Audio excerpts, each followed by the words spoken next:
Bien-aimés dans le Seigneur, Shalom.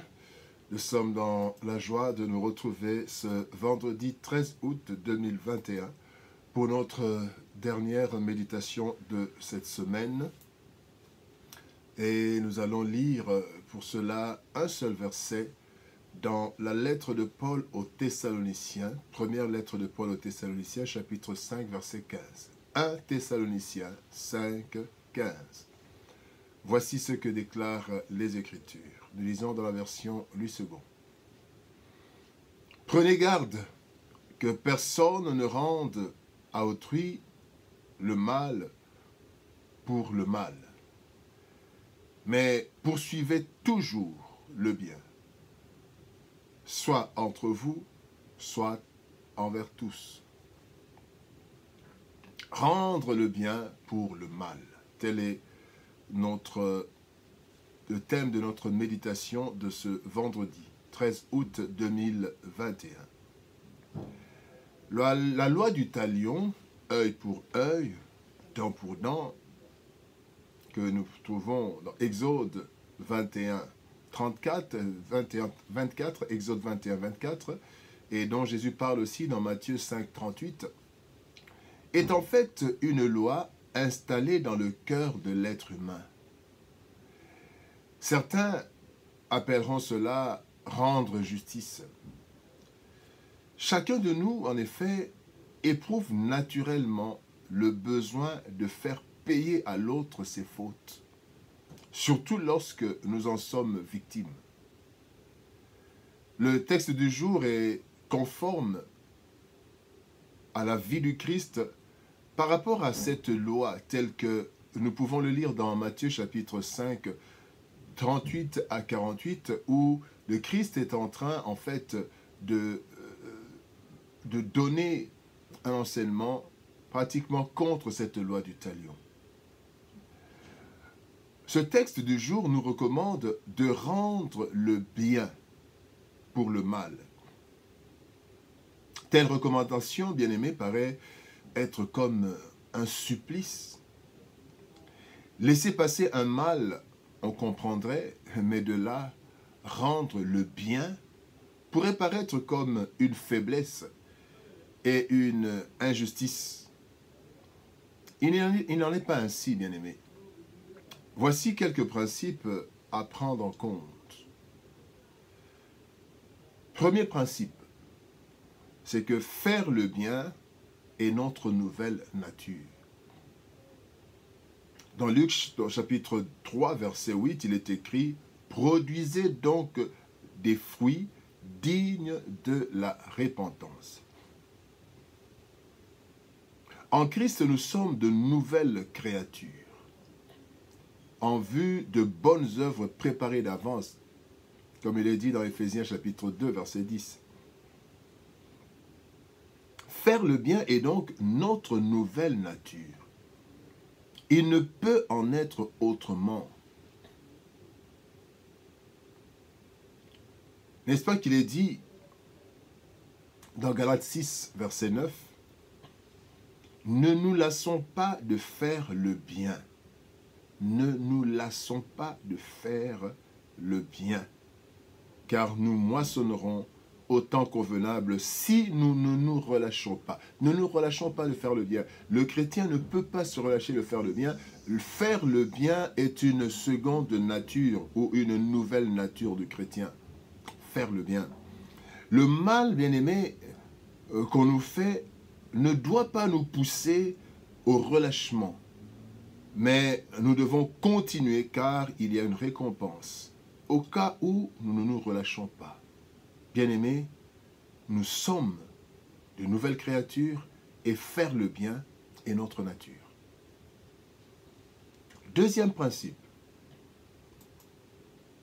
Le mal, bien-aimé, n'efface jamais le mal.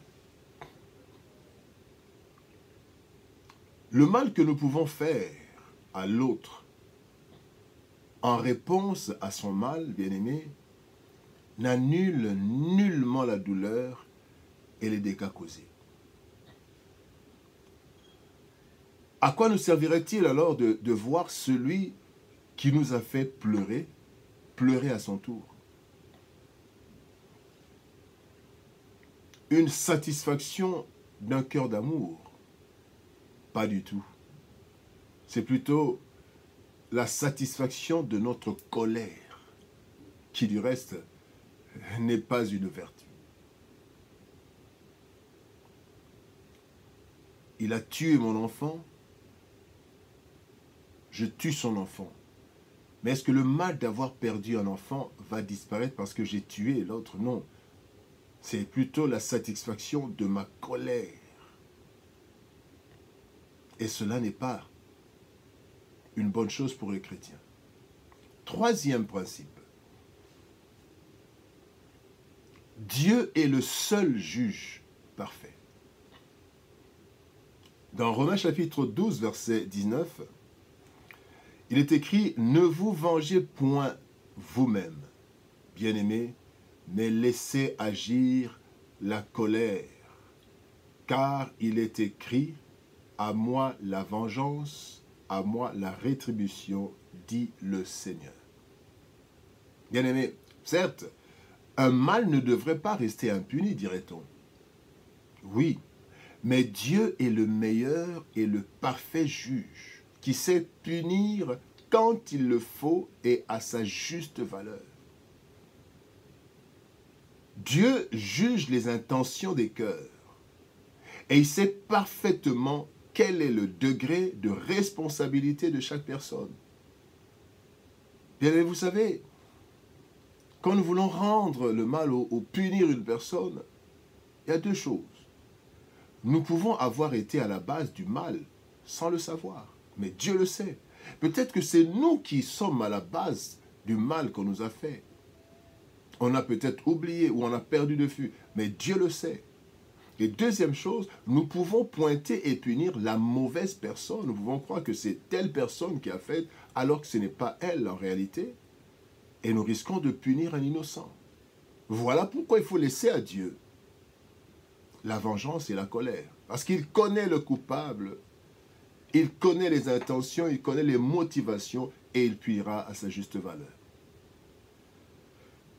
Tout cela, bien aimé, Dieu le sait. Il y a beaucoup de sentences qui se sont avérées être des erreurs judiciaires. À plus forte raison, la sentence personnelle peut être une erreur irréparable.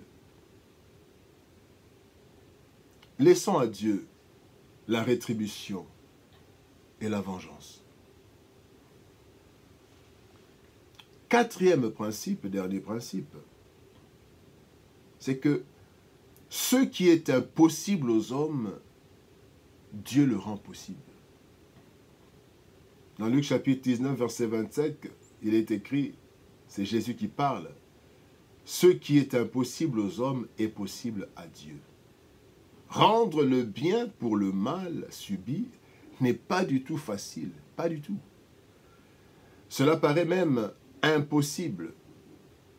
Cependant, c'est une exigence chrétienne et Christ nous dit dans Matthieu 5, 46, « Si vous aimez ceux qui vous aiment, quelle récompense méritez-vous? Les publicains aussi n'agissent-ils pas de même? »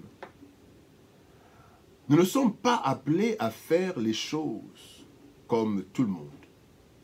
Et pour cela, bien-aimés, le Saint-Esprit nous donne la dose nécessaire, capable de faire le bien en retour d'un mal. Rendre le bien pour le mal. Bien-aimés, Dieu nous demande d'être parfaits. Matthieu 6, 48. Soyez donc parfaits, comme votre Père céleste est parfait.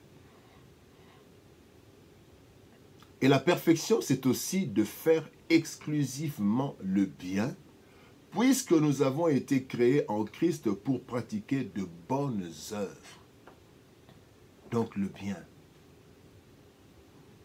Ainsi, bien-aimés, nous ne pouvons que faire le bien, même lorsque nous devons répondre au mal.